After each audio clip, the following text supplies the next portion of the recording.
Everyone, this is Dr. Ahmad, and today we're going to learn in greater details about the dural venous sinuses. In the previous video, I have shown you about the different layers of the meninges, which include the dura mater, arachnoid mater, and the pia mater. But here we are going to learn about the dural venous sinuses. In one of the slides, I have just touched a little bit upon the dural venous sinuses, but of course, this topic requires more detail. So, without further ado, here we go. So in this presentation, we will learn the basic layout of the dural venous sinuses. Then we will look each one of them in greater details while we're finishing off with the cavernous sinuses. So what are the dural venous sinuses? The venous drainage system of the brain is located between the endosteal or periosteal layer of the dura mater and the meningeal layer of the dura mater. So when there is a separation between these two, it will make a sinus out there in the skull, and that is the dural venous sinuses. The name suggests itself, dural out of dura mater. So these vessels are lined with the endothelium and have no valves or smooth muscles. So this is one of the unlikely features of any of the blood vessels that we have, which is of course is not a blood vessel. It's the venous drainage system, and it actually compile into the pools of different of the blood, and then it gets drained out from there. Of course, it is lined with the endothelium, but there is no valves or the smooth muscles, which is one of the key features of the veins. So on the previous slide, if you remember, we have seen here a superior sagittal sinus right here. So we will get to see that in more detail. So on the previous slide, you have seen one of the dural venous sinuses, which is the superior sagittal sinus. But how are they performed? How are they formed? These are the channels which are formed from the separation of the two layers of the dura mater, which is the periosteal or endosteal layer, and the meningeal layers of the dura mater. So these channels are lined with the endothelium, and they drain most of the structures in the cranial cavity, and the sinus venous blood drains inside the jugular veins. So one of the features of the dural venous sinuses, and so it is one of the most important features, is the arachnoid granulations. The arachnoid granulations is basically the protrusions of the arachnoid mater through the dura mater and into the dural venous sinuses. And these are most prominent in the lateral lacunae. I will show you the lateral lacunae in the next slide. And the lateral lacunae will receive the cerebrospinal fluid, which is which is coming from the arachnoid mater. Going into the arachnoid granulation. So it drains the cerebrospinal fluid into the lateral lacunae, which drains it into the superior sagittal sinuses. So here in the image, we see two. One is the superior view of the skull. The other one is the cross section. So you see the scalp over there, you see the bone, and then you see the sinus. So in this case, it's the superior sagittal sinus, and these green little protrusions that you see here is basically the arachnoid granulation. So this is the arachnoid mater, and it has the protrusion into the dura mater or through the dura mater into the dural venous sinuses, and this green structures right here, they are actually draining the cerebrospinal fluid into the lateral lacunae. So from the superior perspective, you see this in the midline is the superior sagittal sinus. On the side, these are the lateral lacunae, and you see these dots right here, these are the arachnoid granulations. Again, arachnoid granulation returns the cerebrospinal fluid inside the sinuses, in the dural venous sinuses. So, what are the different tributaries? Which other veins makes contribution to the dural venous sinuses? We're going to look them in greater details. The very first one is the bridging vein. So these are the cerebellar or cerebral veins. The second one is the emissary vein, which is run from the scalp, cross the skull, and drain into the dural venous sinuses. Diploic veins, which is running within the skull bone and draining into the dural venous sinus. Then we have the meningeal vein, which is running within the dura mater and draining in the dural venous sinuses.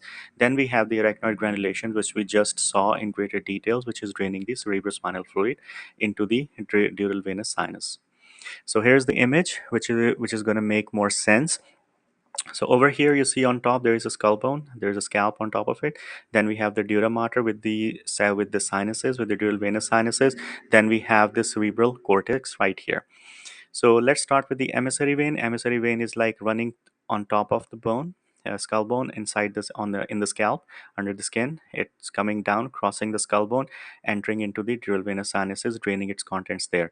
Then we have the diploic veins. Diploic veins running within the skull bone, going through and entering their contents into the sinuses. Then we're going to look at the meningeal vein present inside the dura mater, and it's draining its content inside the sinuses. Then we have the cerebral and cerebellar veins, which are the bridging veins. It's coming and collecting the blood from inside the brain matter and draining it inside the dural venous sinuses. And final content is the arachnoid granulation. Again, it is the protrusion of the arachnoid mater or arachnoid inside the dural venous sinuses. In this case, it is draining directly into the superior sagittal sinus, but we have looked into the previous slides that it usually, or in most of the cases, it's draining inside the lateral lacunae. So, what are the major sinuses of dural venous sinuses? We have been talking about the superior sagittal sinus.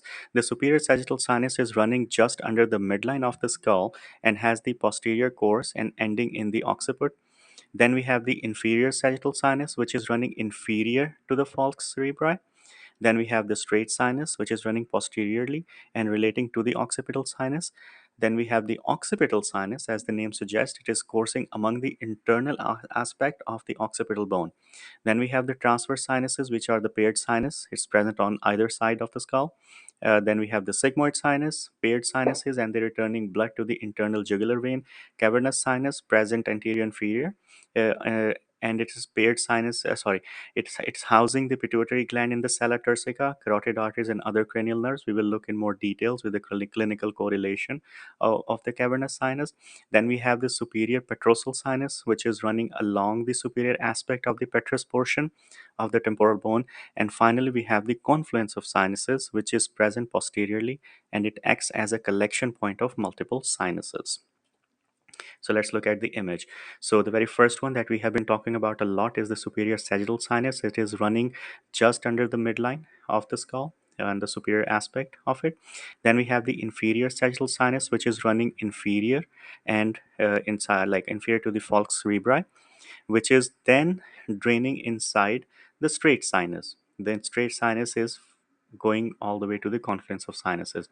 Then we have the sigmoid sinus, which is present right here. We have the transverse sinus, it's a paired sinuses, so it's present on both sides of the skull. Then we have the occipital sinus, present, of course, inside the occipital area and drains there. Superior petrosal sinus, of course, present in the superior petrous portion of the temporal bone. And finally, we have the anterior inferior portion, which is the cavernous sinus. What is the confluence of sinus? So confluence, as the name suggests, it actually drains multiple sinuses, and it has all the contents from different sinuses that confluent, that actually converge over there, and that will actually collect the blood and send it out further inside the internal jugular vein, which actually drains the entire cranial cavity. So firstly, we have the superior sagittal sinus. Of course, it starts from here, run posteriorly, going all the way inside the confluence of sinus. We look at right there.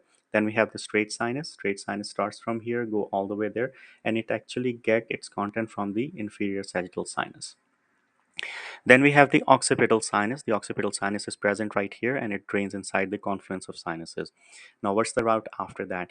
So, most of the blood drains in the internal jugular vein. So, let's start from the confluence of sinuses. We have covered the superior portion of the skull.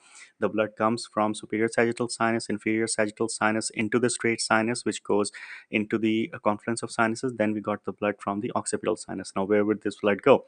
So, start from the confluence of sinuses. The blood is going to drain laterally into the transverse sinus right there, which then, I mean, you're going to have to look into the both sides of the skull right there, and this is the base of the skull.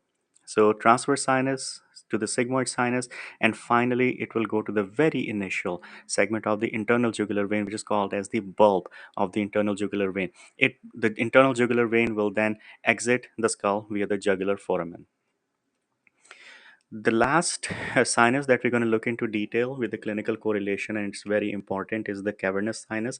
And the structures that are present inside the cavernous sinus are the internal carotid artery, the carotid plexus of the sympathetic nerves. Then we have the abducent nerve, which is the cranial nerve number 6, oculomotor nerve, which is the cranial nerve number 3, trochlear nerve, cranial nerve number 4, and the trigeminal nerve, cranial nerve number 5, with both ophthalmic and maxillary branches, V1, V2. So in this slide, we're going to look at two different aspects of the cavernous sinus. So we're going to look at from the anterior aspect and we're going to look at the lateral aspect. So let's start with the anterior aspect. Over here, you see the pituitary gland, and you see it's like covered inside the dura mater with the opening here inside, and it's called sella turcica. Then we have optic chiasm on top of it. Then we have the cavernous portion of the internal carotid artery. We have oculomotor nerve, trochlear nerve, abducent nerve right there, V1 and V2 of the trigeminal nerve, and this whole bluish area is basically the cavernous sinus. And of course, you're going to see both of these structures present on either side, so it's a paired areas. Then we have the sphenoidal sinus, which is the inferior to the cavernous sinus. So let's look at the lateral view of it. You see eye in the front, and you see the brainstem or cerebellum on the posterior aspect. Over here, you see this whole area is the cavernous sinus. You see the pituitary stalk, and right here is the pituitary gland, internal carotid artery. Then we have V1, V2 branches from the cranial nerve number 5. Cranial nerve V1, it's going there, V1, V2, and after that we have the cranial nerve number 3. So not everything can be seen from the lateral side of the things. So what are the different correlations? So there's two most important clinical correlation that you need to remember with the cavernous sinus. Number one is the thrombophlebitis of the facial vein. Remind yourself of the danger triangle of the face, which start from the nasion on top or near where the forehead is, go either side of the nose, under the bridge of the nose, then going back up. So there's a triangle right there. So look at the image right here. Is the lateral aspect, so it will make more sense. So it start from here, one angle of the triangle goes here, other one goes there, and then it ends up by there, so it makes a triangle. So this is called the danger triangle. So thrombophlebitis is the active inflammation of the facial veins. So the facial veins run lateral to the danger triangle. So the thrombophlebitis, as it is an active inflammation, it can spread internally from the danger triangle. The abducent nerve may get involved, causing the internal strabismus. It can also cause other cranial nerve palsies, and one of the most, and if it is septic thrombophlebitis, it can also cause the acute meningitis, is one of the most important part of this clinical correlation. The second one is going to be pituitary gland tumor. So as you know, the pituitary gland is actually present in the sella turcica, and the right and left cavernous sinuses is present around it. So sella turcica is a tough fibrous tissue. So what happens is that the tumor cannot grow superiorly. It will grow laterally inside the cavernous sinus, and it may compress the adjacent structure and causing the respective disruptions or pathological processes there. So let's look at the internal carotid artery. So the pressure from the tumor can narrow the arteries, causing the stenosis. And if there is enough pressure from the tumor, the pressure in the arteries will fall, causing the infarction of the areas of the brain which is supplied by the internal carotid arteries.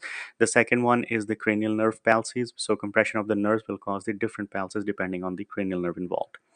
So over here, we are looking at the pituitary gland. It is sitting inside the sella turcica. There's cavernous sinus in this bluish area, sphenoidal sinus in below.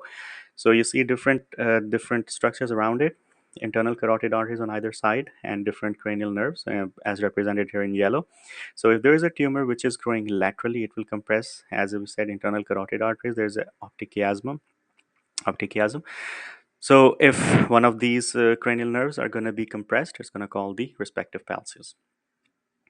With this slide, we're going to end our dural venous sinuses. It's different areas, which area it actually drains into, and I really appreciate you supporting this channel. Thank you so much, and I'll see you soon with another presentation in neuroanatomy. Thank you.